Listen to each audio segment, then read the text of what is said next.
بسم الله الرحمن الرحيم والحمد لله رب العالمين والصلاة والسلام على سيد المرسلين.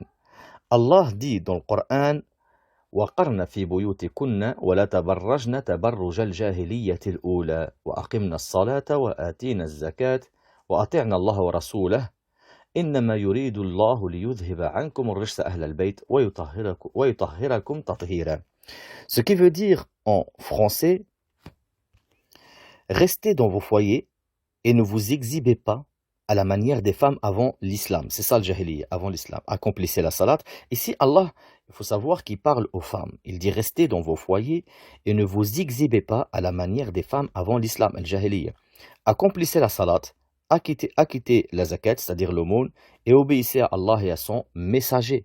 Allah ne veut que vous débarrassez de toute souillure aux gens de la maison du prophète, sallallahu alayhi wa sallam, et vous purifiez pleinement. Il faut absolument comprendre ce verset pour pouvoir l'appliquer. Premièrement, quand Allah il dit qarna fi buyutikunna, restez chez vous, ça vient du mot al-iqrar, c'est-à-dire rester stable, une stabilité constante de rester chez vous et de ne sortir qu'en cas de besoin. Et c'est ce que explique Ibn Kathir dans son tafsir, où il dit qarna fi buyutikunna ay ilzamna buyutakunna fala takhrujna li ghayri haja. Restez chez vous et ne sortez pas pour autre qu'un besoin. Il explique que parmi les besoins de la femme, comme par exemple, aller faire la salat à la mosquée. Donc, malgré que sa maison est mieux pour sa salat, car le prophète sallallahu alayhi wa sallam, il dit: La tamna'u ima Allah masajid Allah wal yakhrujna wa hunna tafilat wa buyutihunna khayrun lahunna. Ça veut dire, ne privez pas les femmes d'aller faire à la mosquée. Quand il dit wal yakhrujna wa hunna tafilat, ça veut dire pas parfumé. Elle ne met pas du parfum pour sortir et que les gens sentent son odeur. Wa buyutihunna khayrun lahunna. Leurs maisons sont meilleures pour elles. Donc la salat à la mosquée, c'est un besoin. Ou alors une femme qui a besoin d'aller faire ses courses ou des choses comme ça c'est un besoin. En dehors de cela, obéis à Allah. Qarna fi buyutikunna ولا تبرجن تبرج الجاهلية الأولى. Qu'est-ce que ça veut dire ولا تبرجن تبرج الجاهلية الأولى? Ne vous exhibez pas à la manière de l'avant-islam. Il faut comprendre que tabarruj, il a un sens qui est le fait de se montrer. Je vous donne un exemple. ولا تبرجن مجاهد et Qatada, ils ont dit التبرج هو التكسر والتغنج. التكسر والتغنج. Pour vous expliquer at-taghannouj, c'est un petit peu compliqué à expliquer. At-taghannouj, on appelle ça yatadallal. Par exemple, on dit taghannajat al-mar'a, ça veut dire tadallalat ala zawjiha. يعني بملاحة كأنها تخالفه وليس بها خلاف. C'est comme même en langue amée, on dit dallal. C'est comme si elle se refuse à lui, mais d'une manière aguicheuse. En bref, il ne faut pas marcher dans la rue d'une manière aguicheuse. Certains ulama, comme par exemple Abi Najih, il dit huwa at-tabakhtur. Elle marche avec orgueil. Certains ils ont dit huwa idharu az-zina wa ibraz al-mahasin lir-rijal.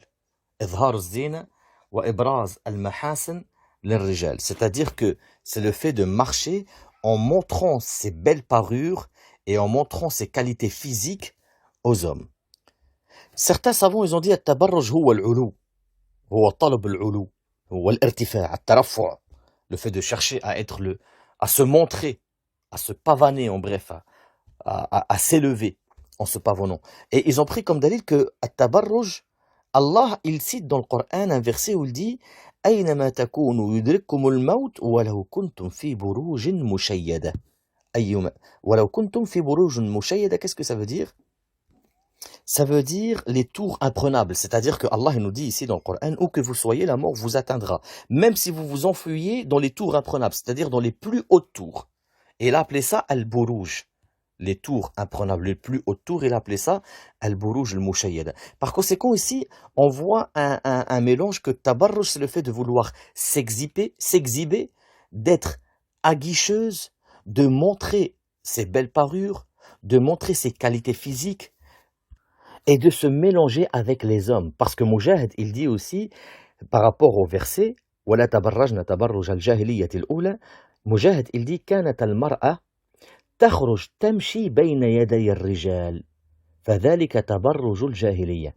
يعني la femme, elle cherchait à marcher entre les hommes pour que les hommes justement la voient, qu'ils voient ses qualités physiques, qu'ils voient son corps, etc.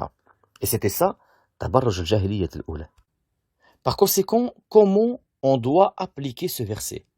La première chose, Allah nous dit قرن في بيوتكن والإقرار, reste chez toi. Reste chez toi, ne sors que pour le besoin. Attention à une chose, c'est-à-dire ne t'expose pas aux hommes. قرن في بيوتكن ولا تبرجن تبرج الجاهلية الأولى, restez chez vous et ne vous dépravez pas, ne vous exhibez pas.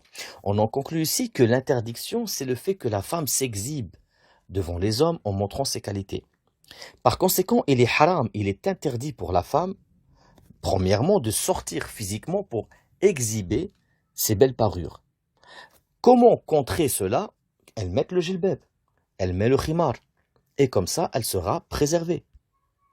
Et en même temps, c'est plus pur pour son cœur, et elle ne sera pas une fitna pour autrui. Car Allah, il dit dans le Coran, وَإِذَا سَأَلْتُمُوهُنَّ مَتَاعًا فَاسْأَلُوهُنَّ مِنْ وَرَاءِ حِجَابٍ ذَلِكُمْ أَطْهَرُ لِقُلُوبِكُمْ وَقُلُوبِهِنْ.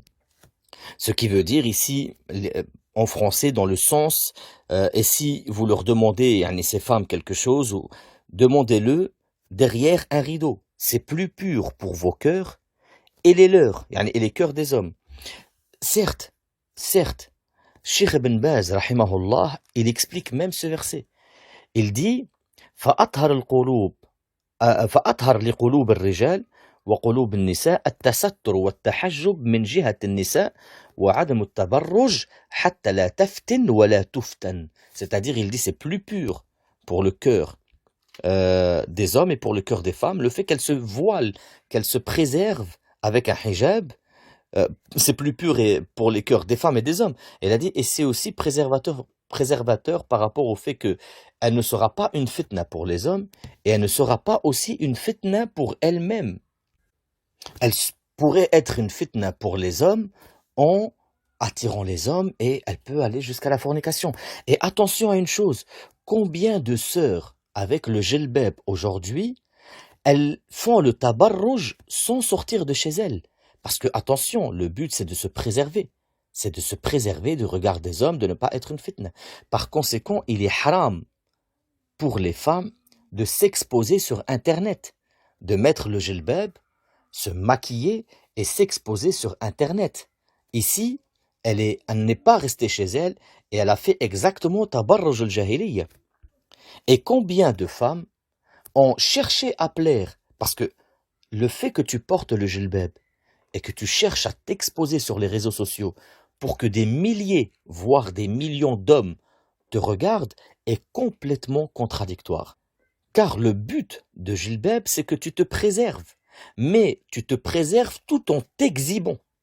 Et combien de sœurs ont cherché à plaire comme cela, et elles ont vu qu'elles plaisaient.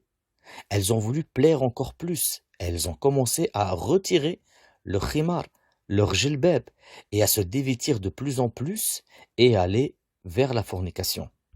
Par conséquent, il est haram pour une femme de s'exposer sur Internet, sur les réseaux sociaux, même si elle est dans le plus profond de sa chambre. Si elle se prend en photo et elle s'exhibe sur les réseaux sociaux, ceci est un grand péché et ceci va à l'encontre même du fait qu'elle porte le jilbab. Car le but de jilbab, c'est de te préserver. Ça rentre aussi dedans l'interdiction de ce qu'on appelle le burkini, un habit qui est interdit islamiquement, car l'habit de la femme, il a des conditions. Parmi les conditions de l'habit de la femme est qu'il soit ample, qu'il ne doit pas montrer les formes de son corps. Si la femme porte un habit qui montre les formes de son corps, elle porte un habit qui est interdit islamiquement.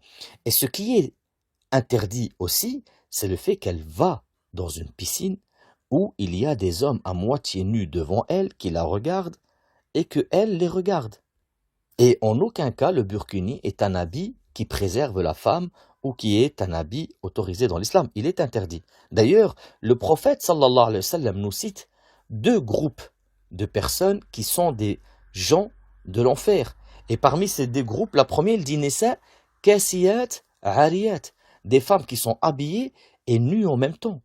Elles sont habillées, elles ont un morceau de tissu, mais qui est serré sur tout leur corps, qui montre exactement chaque forme de son corps. Ces femmes-là sont les femmes kasiyat ariyat. Elles sont habillées et nues en même temps. Par conséquent, il est haram, est interdit pour une femme, même au jilbab, de s'exhiber sur les réseaux sociaux, car c'est complètement contradictoire. Et il est haram en islam de porter cet habit qui est le burkini et de partir dans un endroit comme une piscine où elle va être en mixité avec des hommes à moitié nus. Subhanakallahumma wa bihamdik, ashhadu an la ilaha illa ant, astaghfiruka wa atubu ilayk.